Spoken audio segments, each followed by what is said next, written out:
আসসালামু আলাইকুম, সবাই কেমন আছেন? আলহামদুলিল্লাহ ভালো আছি। এই তো দেখেন আজকে কিন্তু দুপুরে খাবার নিয়ে চলে আসলাম। আজকে দুপুরে কিন্তু খুবই মজার মজার খাবার আছে। আছে হচ্ছে বেগুন ভাজা। তো বেগুন ভাজাটা দেখতে কিন্তু খুব সুন্দর লাগছে, আর আমার কিন্তু এভাবে বেগুন ভাজা করলে কিন্তু খুবই ভালো লাগে খেতে। সাথে আছে ডিম দিয়ে চিচিঙ্গা ভাজি। আর কেউ কেউ আছে খালি ভাজি করে, তো আমরা খালিও করি আবার ডিম দিয়েও করি, তাহলে ভাজিটা খেতে কিন্তু খুবই মজা লাগে।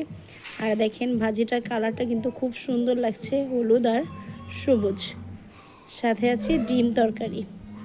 তো আস্ত ডিম এভাবে না রেখে কেটে দিয়েছি। এভাবে ডিম খেতে কিন্তু খুবই ভালো লাগে, দেখা যায় সবগুলো মশলা কিন্তু ঢুকে যায়। তো এর জন্য দেখেন আজকে এভাবে ডিম রান্না করেছি। তো এটাই ছিল আজকে আমার দুপুরে খাবার। তো সবার কেমন লেগেছে আমার দুপুরে খাবারটা অবশ্যই কিন্তু কমেন্ট করতে কিন্তু ভুলবেন না। তো সবাই ভালো থাকবেন। আল্লাহ হাফিজ, আসসালামু আলাইকুম।